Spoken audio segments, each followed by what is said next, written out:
예, 반갑습니다. 올바른 기술가치 평가 방법에 대해서 강의할 윤점열입니다.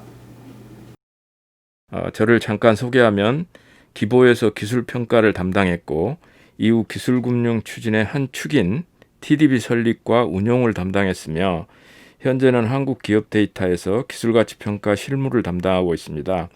그리고 이 외에도 산자부 기술가치평가 실무 가이드와 기술평가 기준의 재개정에도 꾸준히 참여하고 있습니다.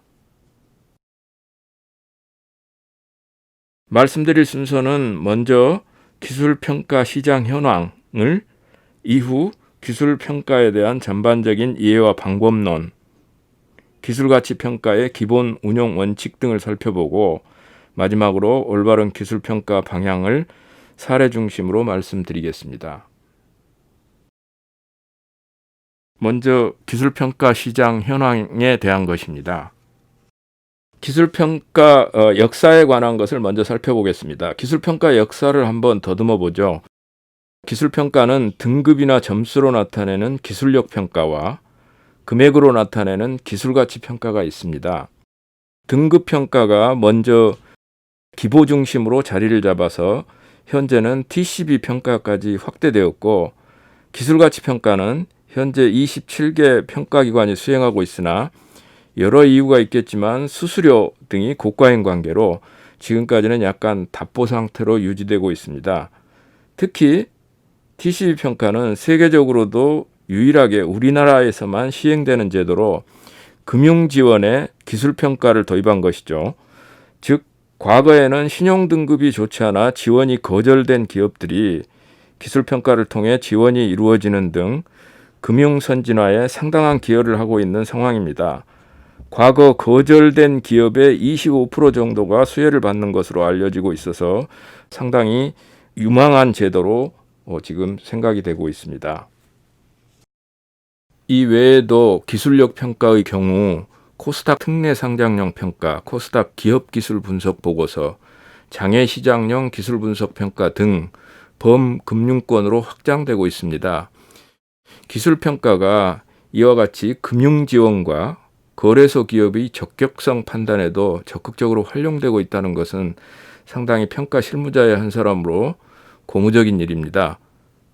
또한 최근에는 기술가치 평가 중의 하나인 IP가치 평가를 담보대출에 활용하는 등 가치평가로도 금융의 영역이 확대되고 있어서 기술평가와 금융이 어느새 동반자 관계가 되어버렸습니다. 우리 평가자에게는 상당히 좋은 일이고 희망적인 일이라 할 수 있겠습니다. 이젠 평가자들이 고품질의 보고서 생산을 사명감을 가지고 수행한다면 직업적 안정성도 바라볼 수 있을 것 같습니다. 기술평가 시장은 보시는 바와 같습니다. TCB 평가는 완전히 자리를 잡은 상황이고요. 그리고 현재 특허청과 금융위의 공동 추진으로 IP가치 평가가 활성화되는 상황이지만 보고서 품질에 대한 우려는 여전히 상존하고 있습니다. 보시다시피 TCB 평가 건수는 2018년까지 누적 19만여 건이고 올해도 증가폭이 상당할 것으로 보입니다. 그에 따른 대출 금액도 190조 원에 달하고 있습니다. 물론 평가 건수에는 재평가하는 건수가 상당합니다만 기술평가 기업의 숫자도 꾸준히 증가하고 있습니다. 금융지원의 기술평가는 기보가 맨 처음에 보증에 기술평가로 활용한 이래로 바야흐로 전성기에 이른 것으로 판단됩니다. 앞으로도 꾸준히 지속적으로 발전하기를 바랍니다. 그리고 기술가치 평가 건수 통계도 2017년과 2018년에는 1,700여 건에 달할 만큼 성장했는데 이 기술가치 평가는 평가기관별로 수행 건수에 상당한 차이가 있습니다. 기보, 발명진흥회, 키스티 등이 주도하고 있고 2019년부터는 민간 평가기관의 등장으로 어떤 실적을 보일지 아직 통계가 나오지 않고 있습니다. 분명히 가치평가도 상당한 발전을 할 것으로 생각이 되고요. 그런데 가치평가는 항상 보고서의 품질이 발전에 장애가 되고 있습니다. 자격 조건이 미흡한 사람들이 실무 가이드만 한번 읽어보고 쉽겠다 생각해서 참여하는 경우가 많습니다. 그러나 생각과 달리 실무 가이드만으로는 기술의 다양성, 기업 경영 실무에 대한 이해도 부족 등으로 인하여 논리적 흐름이 약하고 그 결과 양질의 보고서 생산이 어렵습니다. 가치평가 실무에 많은 경험을 한 후에 비로소 기술가치평가 마스터가 될 수 있다는 점을 항상 인지하시고 노력했으면 합니다. 다음 평가 시장에 대해서 계속해서 말씀드리겠습니다. 특허청 자료에 따르면 보증용 IP 가치 평가 금액은 7천억 원을 상회하고 있고 은행의 IP 가치 평가 담보대출 금액도 비약적으로 성장해서 2019년 기준 4,300억 원대로 급격히 증가하고 있습니다. 정부의 정책이 기술금융의 성공적인 활성화에 이어 IP금융으로 급격히 이동하고 있어서 중장기적으로도 IP 가치 평가는 상당히 활성적으로 이루어질 것으로 전망되고 있습니다. IP금융과 기술금융의 차이점은 표를 참조해 주시기 바랍니다. 다음은 기술평가 이해관계자별 시장 환경으로 공급자는 품질 수준의 제고에, 수요자는 기술평가 이해도의 제고에, 정책당국은 회계 반영을 위한 무형자산 재평가 등의 영역 확산에 지속적인 관심이 필요하다는 내용을 요약했습니다. 기술가치평가는 현재 단계에서는 공급자들의 역할이 매우 중요하기 때문에 공급자들이 책임감을 가지고 신뢰도 증진에 노력할 필요가 있습니다. 즉, 제가 바라는 기술가치평가의 발전 방향은 공급자들의 품질 제고를 위한 공동 노력으로 현재 떨어져 있는 기술가치평가에 대한 신뢰도를 반드시 회복시켜야 하고, 그렇게 된다면 시장에서 가치평가를 의무적으로 활용하는 영역은 분명히 증가할 것으로 믿습니다. 제 강의를 들으시는 모든 분들이 이러한 품질 제고에 대한 신념을 가슴에 품어주었으면 하는 바람이 있습니다. 다음은 기술평가에 대해서 간략히 소개하겠습니다. 사실 오늘 강의에 초심자들도 많이 있을 것으로 생각합니다. 초보자들이 참고할 만한 자료가 많기 때문에 어느 정도 경험이 있는 사람을 대상으로 프레젠테이션 자료를 작성을 했습니다. 참조해 주시기 바랍니다. 먼저 기술평가 유형을 살펴보겠습니다. 기술과 IP의 구분은 그림을 참조해 주시고요. 앞서 언급했듯이 기술평가는 기술력 평가와 기술가치 평가로 나뉘고 모두 사업타당성 평가를 기반으로 최종적으로 등급과 금액을 산출하는 과정으로 이루어집니다. 보시다시피 각각 다른 평가 모형들을 활용하기도 하고요. 현재 가장 활성화된 모형은 기술력 평가의 경우 기보의 KTRS 모형이 있고, 그리고 TCB의 기술 평가 모형과 산업부의 STBR 모형 등이 있습니다. 최근 TCB 평가 모형은 각 TCB사의 고유 모형에서 발전하여 평가 결과의 DB 활용 등의 전략에 따라 모든 금융지원령에는 표준화된 모형을 적용할 계획으로 알려져 있습니다. 이렇게 되면 평가기관 간 편차가 없는 기술평가 DB의 생산이 가능해서 향후 DB 활용에도 좋은 영향력을 미칠 것으로 보입니다. 한편 기술가치평가 모형은 상당히 일반화된 대표적인 방법인 수익접근법과 시장접근법, 원가접근법 등이 있으며 IP 담보대출용으로 특화 개발된 로얄티 공제법 등이 활성화되어 있는 상태입니다. 또한 사업타당성 평가는 기술, 권리, 시장, 사업성 평가로 구성이 되며 이들 분석 결과가 등급 또는 가치금액의 산정에 영향을 미치도록 설계되어 있습니다. 이러한 사업타당성 평가는 가치평가에서는 평가요인 분석이라고도 하는데, 이 평가요인 분석이 기술, 권리, 시장, 사업성 분석을 의미하고, 이 분석의 결과가 최소한 연구 논문 수준은 아니더라도 그에 준하는 논리적 흐름을 유지할 때 비로소 안정화된 품질 수준을 유지할 수 있습니다. 이 분석이 가치평가 총 투입 일수의 80에서 90%를 좌우하는데, 일부 평가자들은 요인 분석의 중요성을 망각하여 논리와 짜임새가 미흡한 초등 수준의 보고서를 생산하기도 합니다. 항상 주의가 필요합니다. 이 장표는 기술평가에 대한 이해를 돕기 위한 것입니다. 모두 인지하고 계시듯이 기업의 실체를 파악하여 적정하게 보고하는 활동으로 경영성과 재무정보를 기반으로 하는 기업회계 기준과 무형자산 평가 기반의 기술평가 기준이 운영되고 있습니다. 특히 기술평가는 사업화를 전제로 평가하기 때문에 기업 경영의 다양성을 반영하는 것이 필수적이고 기업의 발전과 계속 기업으로 가는데 어떤 요소가 필요한지를 항상 염두에 두고 평가를 수행해야 합니다. 경영활동과 유리된 평가는 수요자들이 이해를 못하죠. 유용한 평가와 우수한 평가자가 되기 위한 조건은 꼭 한번 읽어보시기 바랍니다. 가장 중요한 한 가지는 평가 요인 분석의 논리적 흐름과 동 분석 내용에 맞는 가치 산정을 하는 것이고, 이를 종합적으로 분석 판단하는 능력을 갖춘 PM급의 마스터가 되는 것입니다. 모든 보고서의 품질 책임은 PM의 책임임을 명심하셔야 합니다.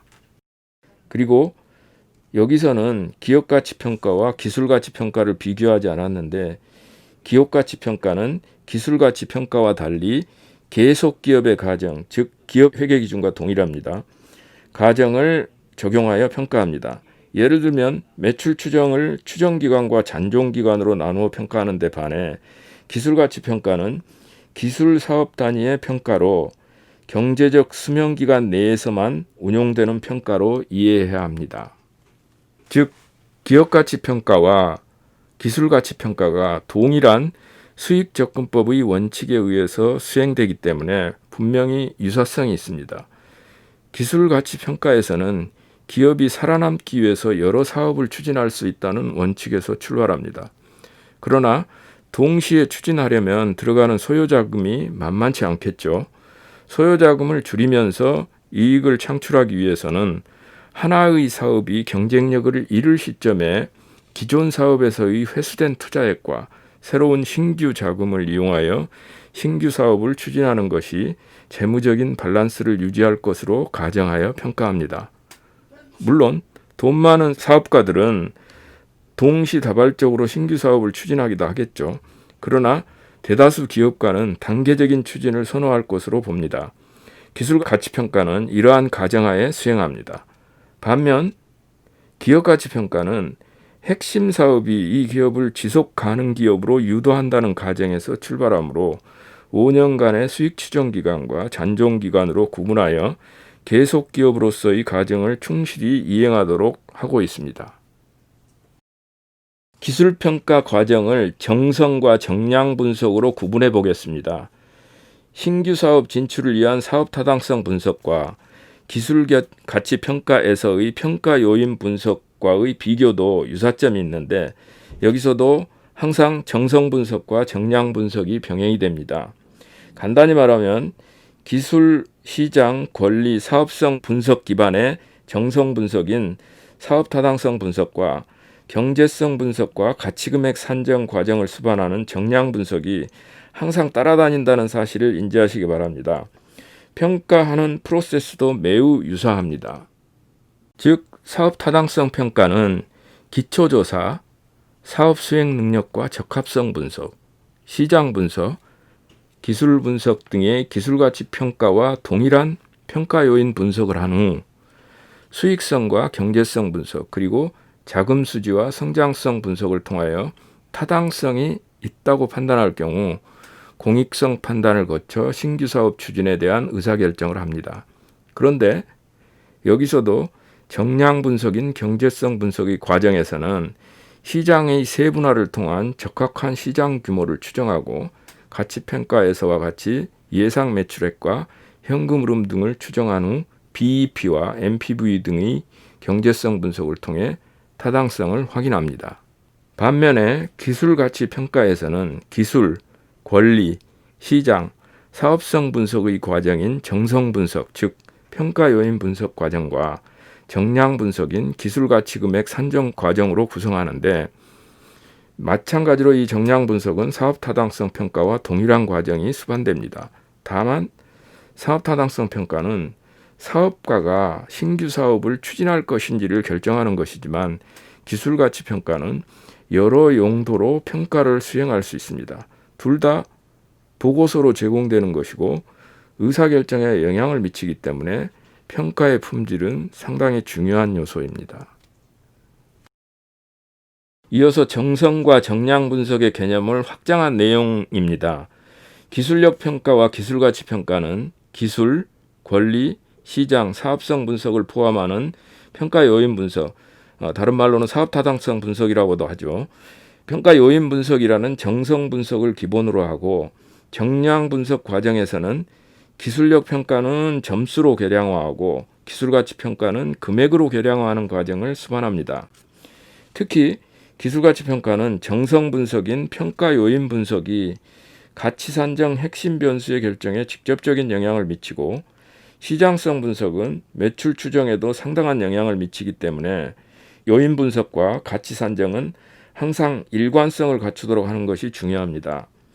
즉 기술가치 평가에서는 평가 의견과 핵심 변수 결정 과정의 일관성이 좋은 평가서의 첫째 요건이고 가치 산정 과정의 신뢰도는 시장 포커싱에 근거한 매출 추정의 좌우됨을 반드시 인지할 필요가 있습니다. 시장 자료가 없다는 핑계로 대상 기술의 상위 시장을 이용하는 경우가 많은데 이는 가치 산정에서 심각한 오류를 야기할 수 있습니다.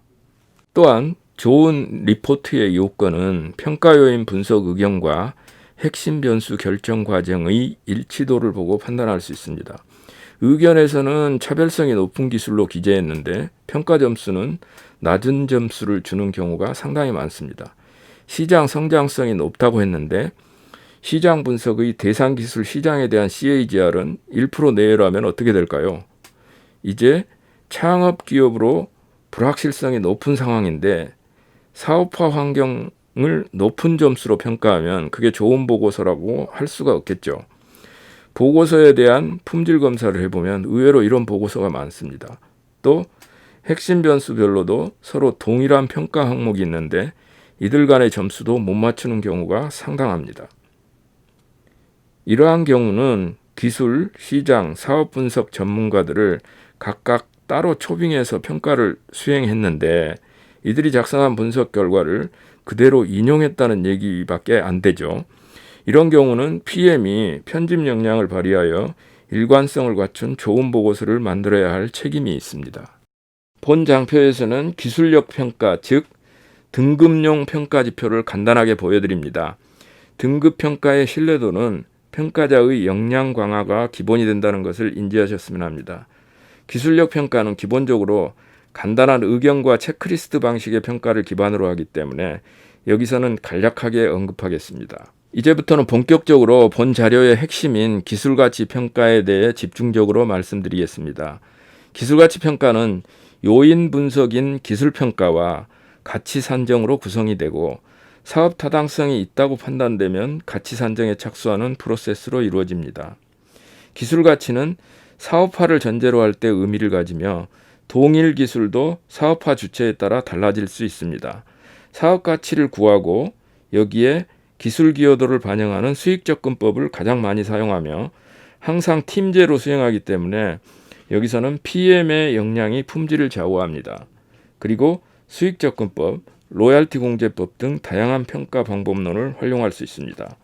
전문가 집단으로 팀을 구성하여 운용하기 때문에 PM이 모든 방법론을 완벽하게 이해할 필요는 없으나 이 경우에는 이런 방법론을 활용해야 한다 정도는 반드시 알아둘 필요가 있습니다.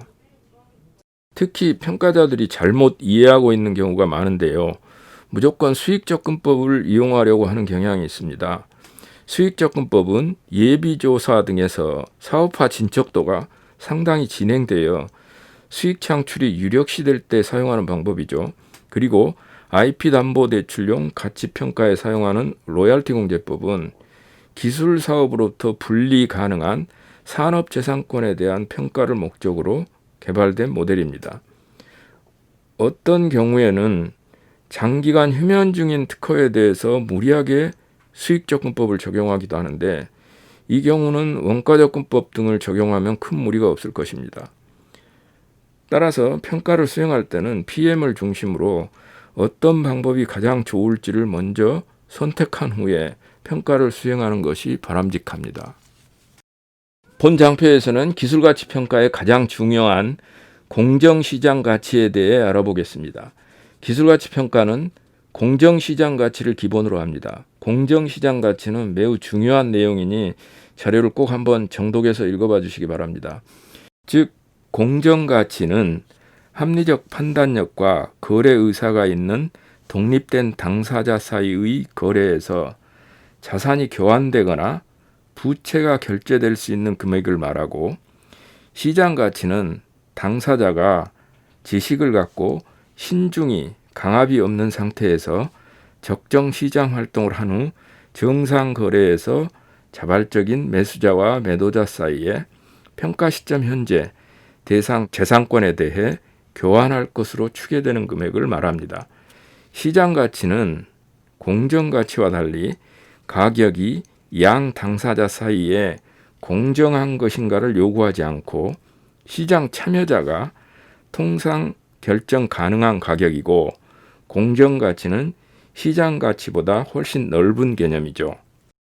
기술가치평가 실무 가이드의 공정시장 가치의 정의는 기술을 거래하는 쌍방이 기술 내용에 대한 모든 정보를 완벽히 이해한 상태에서 결정된 특정 가액의 거래를 하라는 의미죠.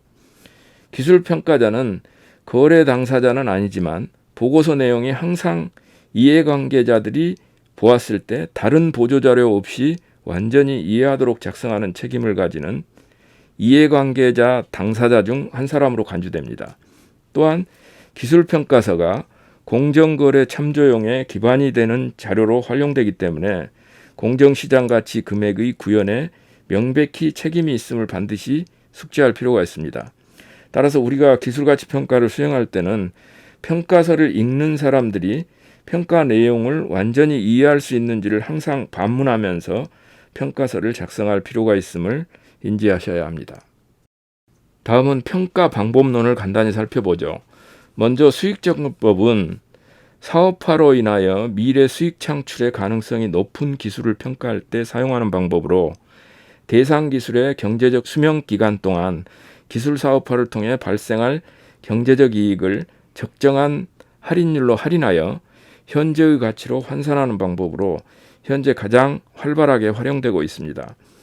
산식에서 수치적인 표현이 들어간 부분이 사업의 가치, 즉 현재 가치 합계액이고, 여기서 구한 값에 기술 기여도를 곱하여 가치 금액을 얻을 수 있습니다. 그리고 산식에서 한글로 표시된 것을 4대 핵심 변수라고 하죠. 결론적으로 수익접근법은 미래 수익 창출 가능성이 높을 때 사용하는 방법이고, 경우에 따라서는 시장접근법과 원가접근법의 활용이 가능합니다. 수익접근법 평가 절차는 평가 요인 분석 후 타당성이 있으면 기술의 경제적 수명과 그 기술의 수명 기간 동안 합리적인 방법에 의한 매출 추정으로부터 시작이 되고, 재무정보를 이용한 현금 흐름을 산출한 후 이를 할인율로 할인하고 현재 가치 합계를 구한 다음 여기에 기술 기여도를 곱하여 기술의 가치를 결정합니다. 기술가치 평가표 예시를 참조해 주시기 바랍니다.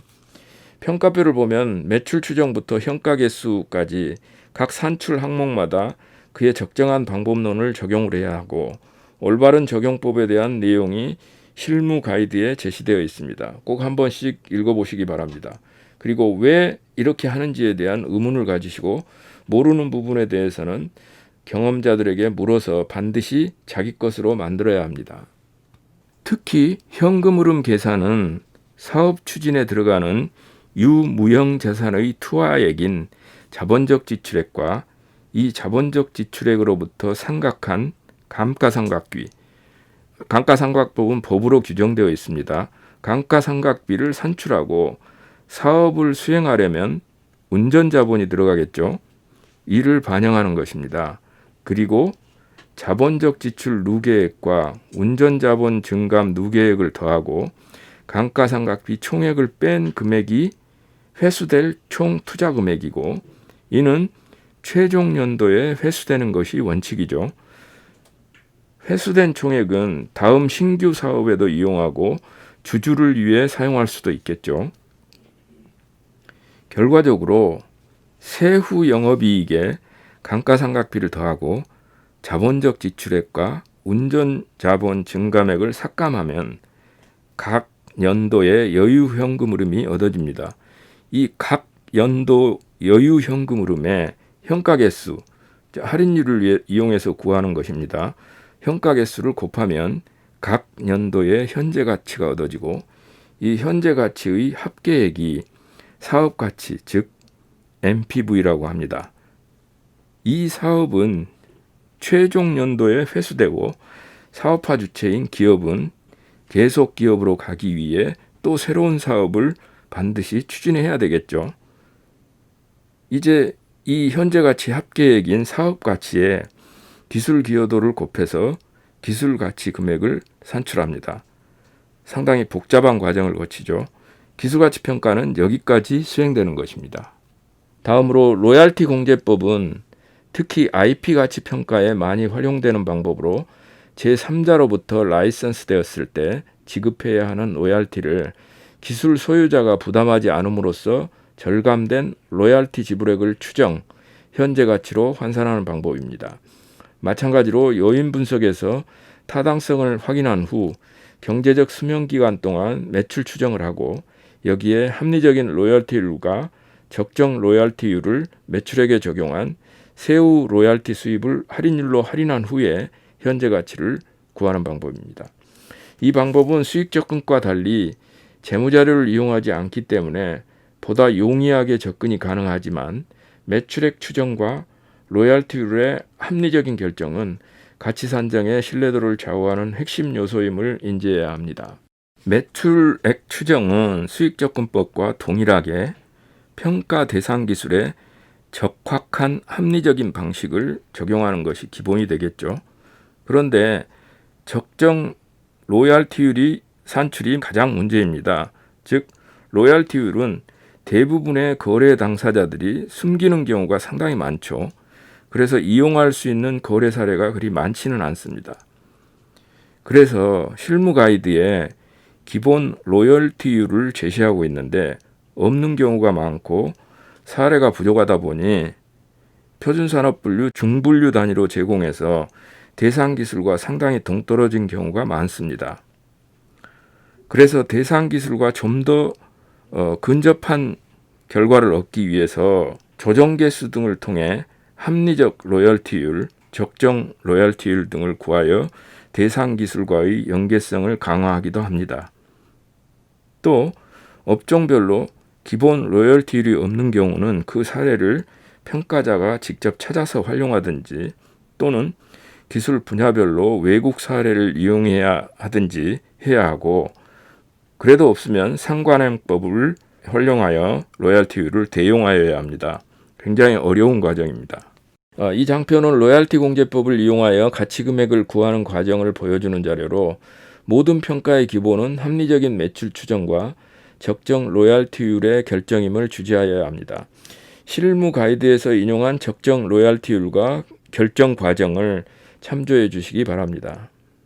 로얄티 공제법을 이용한 가치 산출표의 예시인데요.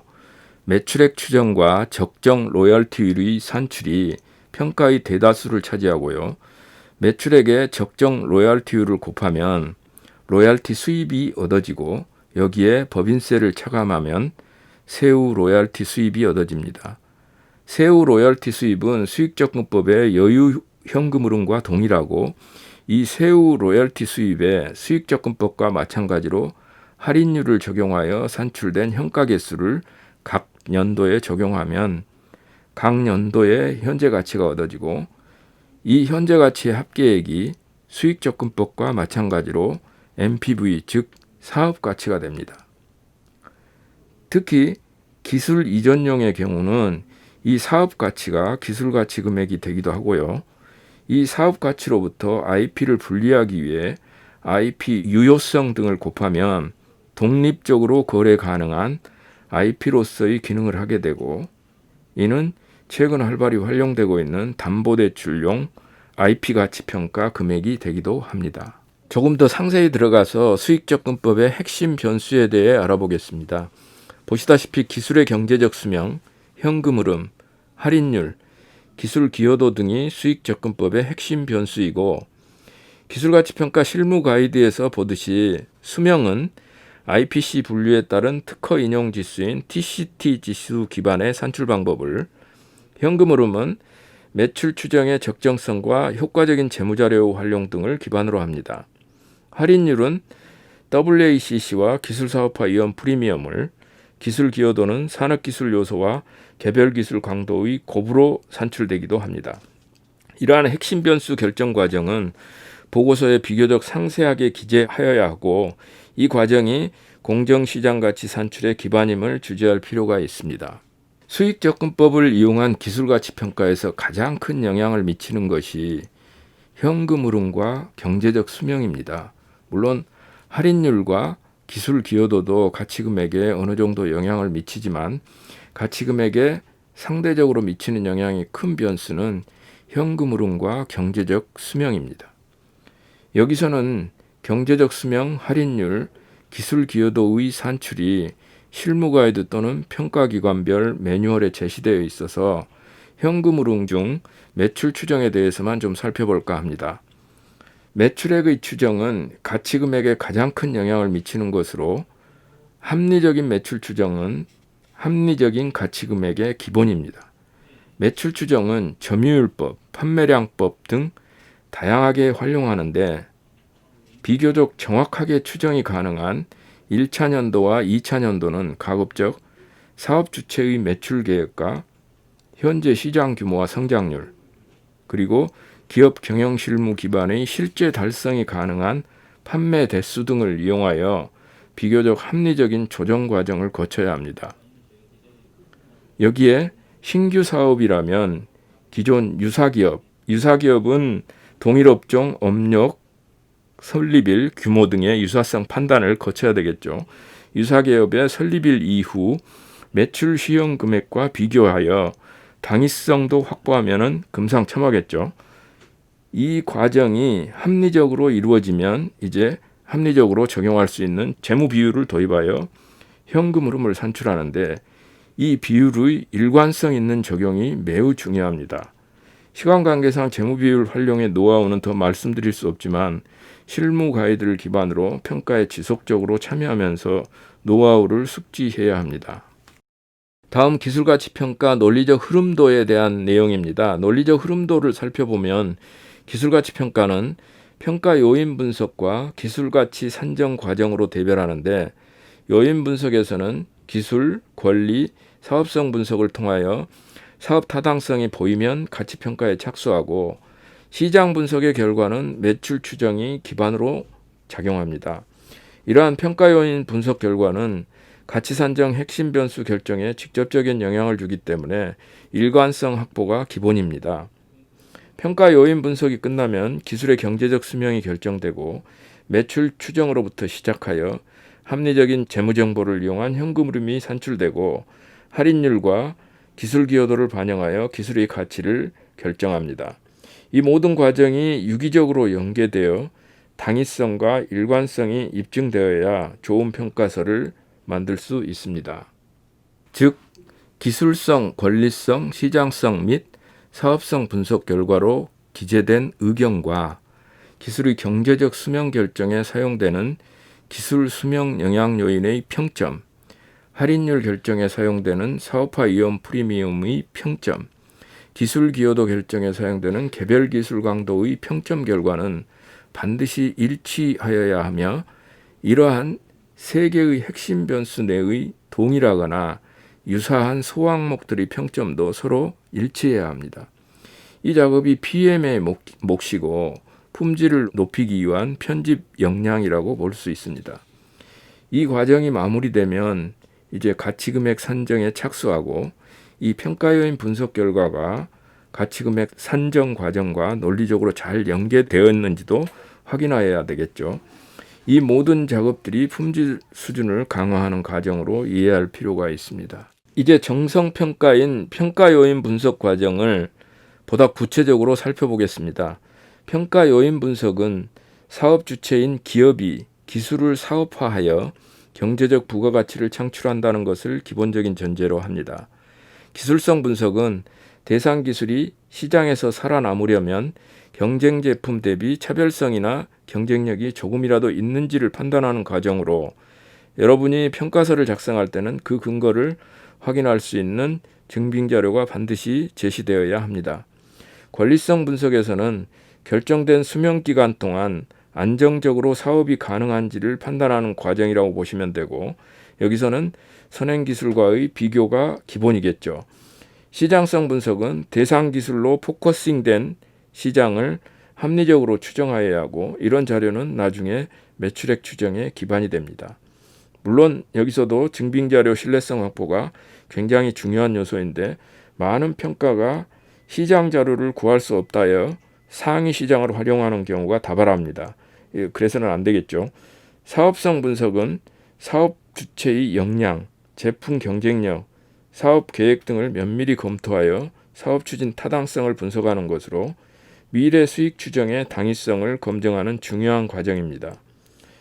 이러한 분석들이 유기적으로 연계되어야 하고, 기술 가치 평가의 80에서 90%를 차지하는 요인 분석이 신뢰도 확보의 키임을 주지하여야 합니다. 따라서 최소한 대상 기술, 시장, 권리 분석 전문가의 참여가 필수라는 사실도 알아야 합니다. 본 장표에서는 평가 요인 분석에서의 고려해야 할 핵심적인 내용 위주만을 강조하였는데, 이 외에도 요인 분석에서는 기본적인 분석 내용도 필요합니다. 즉, 기술 분석에서는 적용 제품 및 활용 분야, 차별성과 우수성, 완성도 및 사업화 단계, 경쟁 기술과의 비교, 기술 사업 성공 가능성 분석 등이고, 권리 분석에서는 선행 특허 분석 기반의 권리 안정성, 권리 범위, 사업 연관성 등의 분석이 있어야 하고, 시장 분석에서는 목표 시장과 산업, 경쟁 업체 또는 경쟁 제품, 현황 분석, 상위 시장과의 분리 및 포커싱, 적합한 시장 규모와 전망, 시장 진입성 등의 분석을, 사업성 분석에서는 사업 주체 역량, 제품 경쟁력, 소요 자금, 긍정 및 부정적 요인 등 분석이 기본적으로 들어가야 합니다. 결과적으로 이러한 과정을 모두 완벽하게 수행하는데 시간이 많이 걸린다는 것입니다. 다음은 기술가치평가의 정량평가 과정인 가치 산정에 관한 것입니다. 시장 세분화, 즉 포커싱을 통하여 적합한 시장 규모를 추정하고, 이로부터 합리적인 기준 등을 적용하여 매출액을 추정하는 것이 가치 산정 과정의 핵심입니다. 대상 기술의 사업화를 전제하고 기업이 수익 창출의 주체이므로 기업 경영 실무를 반영하여야 하며, 계속 기업으로 가기 위한 조건이 무엇인지를 항상 생각하면서 합리적인 가치 산출을 해야 합니다. 제시된 사례는 적합한 시장 자료가 부족하더라도 최대한 포커싱하여 시장 세분화 과정을 통해 매출액을 추정한 사례입니다. 등산 스틱 시장이 없다고 해서 아웃도어 시장으로부터 매출을 추정하면 과대 추정으로 이어질 수 있습니다. 사례를 좀 더 자세히 살펴보면 시장 규모가 작은 원인도 있을 수 있지만, 대개는 저가형이 판치는 로우엔드급 시장이어서 등산용 스틱의 경우 믿을 만한 시장 자료는 거의 없다고 볼 수 있죠. 혹시나 상위 시장인 아웃도어 제품으로 제시된 시장이 있는지 검색을 했고, 마침 프리미엄급 아웃도어 제품 구입에 드는 비용을 분석한 자료가 있어서 이용한 사례입니다. 프리미엄급 제품으로 구색을 맞출 경우 스틱의 비중이 6.2%였고, 이는 평가일 당시 약 2,500억 원 내외의 시장이었습니다. 지금은 또 달라졌겠죠. 이제 중요한 자료가 얻어졌으니 매출 추정을 해야 되겠죠. 기본적인 참고 자료가 있으면 회사의 사업 계획과 기술 경쟁력 등을 감안하여 매출 추정하는 것은 어렵지 않습니다. 우선 아웃도어 시장에서 중소규모 업체의 비중을 이용하고 경제적 수명기간 동안에 신기술 채택 곡선을 적용하여 매출 추정한 사례를 표를 참조해 주시기 바랍니다. 그런데 신기술 채택 곡선은 사용을 신중히 해야 합니다. 이 곡선은 관련 시장에서 한 번도 보지 못한 신제품일 경우에만 사용이 가능합니다. 평가에 사용한 스틱은 유압 시스템을 채택하여 버튼을 이용해서 펼치고 접는 스틱이었고 적용 가능하다는 평가팀의 협의를 거쳐 이용했다는 사실을 알려드립니다.